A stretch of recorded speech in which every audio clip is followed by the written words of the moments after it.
Alors, bienvenue sur Tempérament Société. J'espère que vous allez bien. Je rends grâce à Dieu, moi aussi. Il faut dire que vous m'avez vraiment manqué. J'espère que je vous ai manqué aussi. Voilà. Donc, ce qui est important, c'est que nous sommes là. Nous sommes là pour continuer la mission de la vie. Et c'est de ça qu'il s'agit. Celle d'impacter les gens, impacter les générations présentes et impacter aussi les générations futures. Voilà. Alors, nous continuons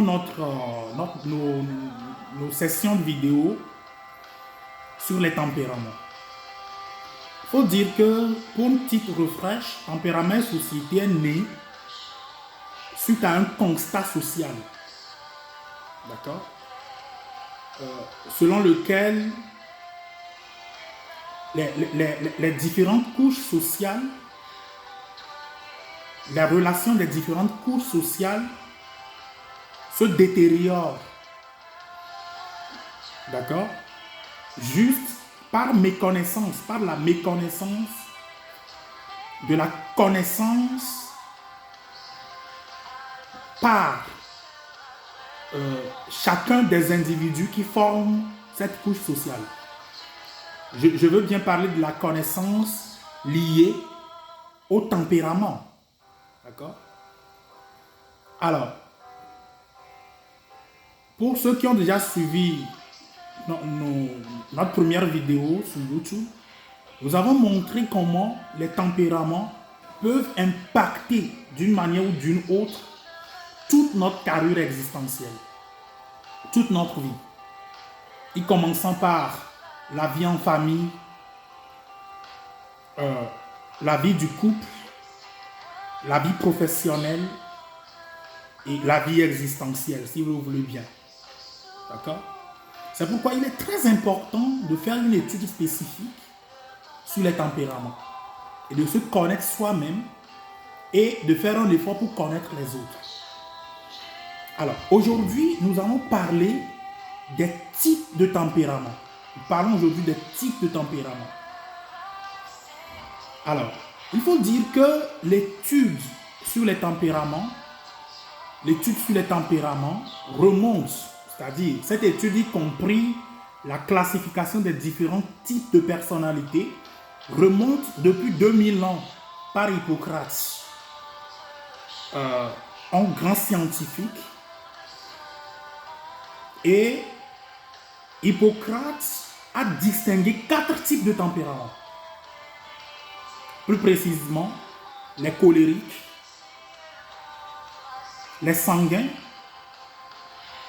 les flegmatiques et puis les mélancoliques. Donc, dans cette vidéo, plus précisément, nous allons parler des colériques. C'est quoi un colérique? C'est quoi le type de personnalité que nous appelons par, ou bien que Hippocrate appelle par colérique?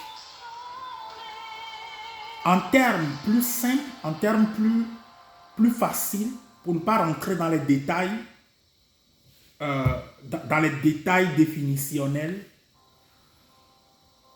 les colériques sont des gens qui sont fabriqués depuis le sein maternel, c'est-à-dire depuis le ventre de leur mère. C'est des gens qui sont fabriqués par la matière de la colère. D'accord? Et par déduction, vous comprenez que c'est des gens qui agissent sous l'effet de la colère. D'accord? Alors, Hippocrate, avant même de développer sa théorie de la personnalité humaine, d'accord, bien de la personnalité, s'est inspiré de la théorie d'Empédocle, une autre baleine, une grande baleine aussi de la sagesse humaine.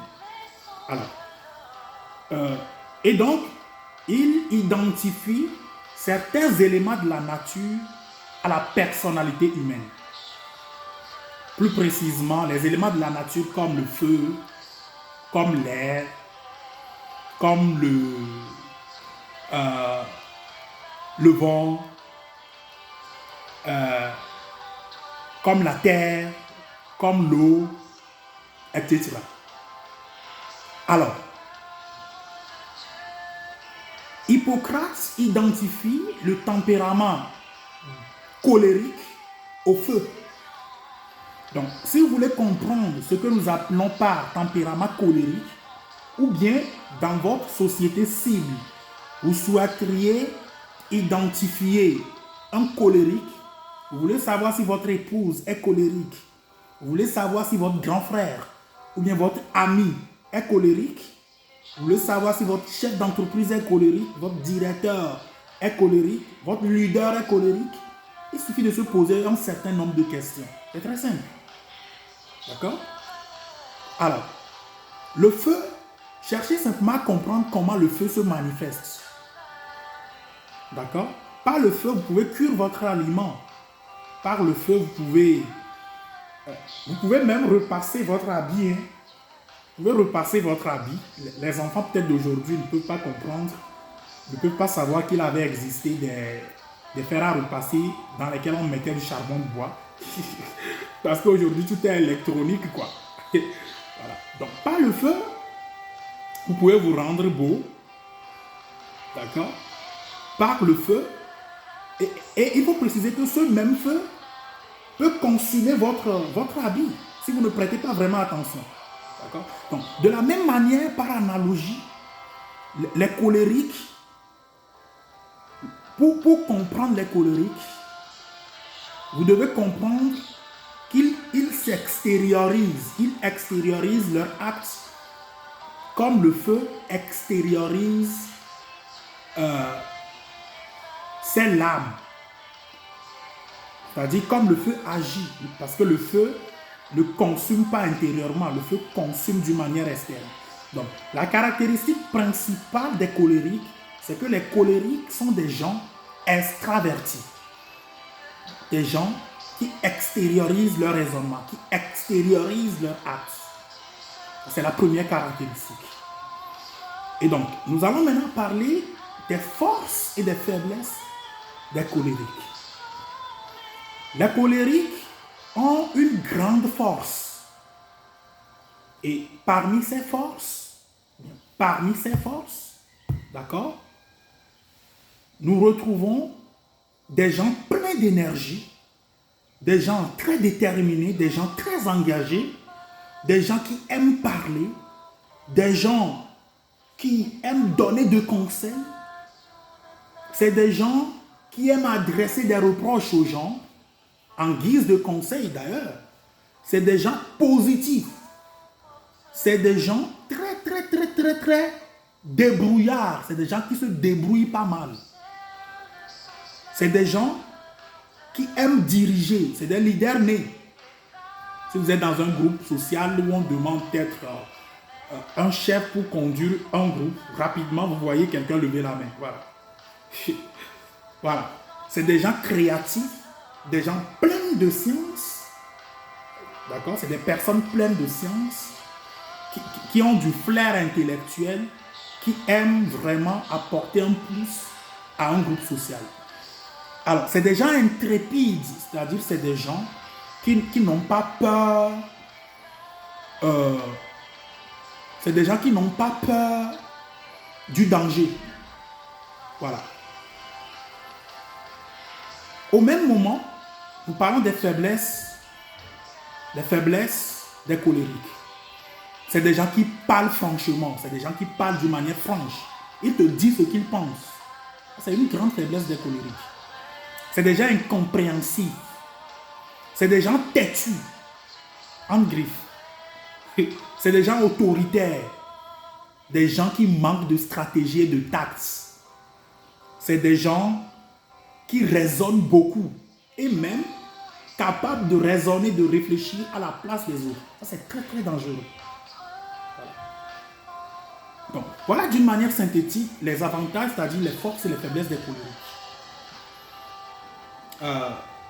Je ne veux pas que la vidéo soit vraiment longue. Si vous aimez la vidéo déjà, nous vous prions vraiment de vous manifester par vos likes, vos commentaires.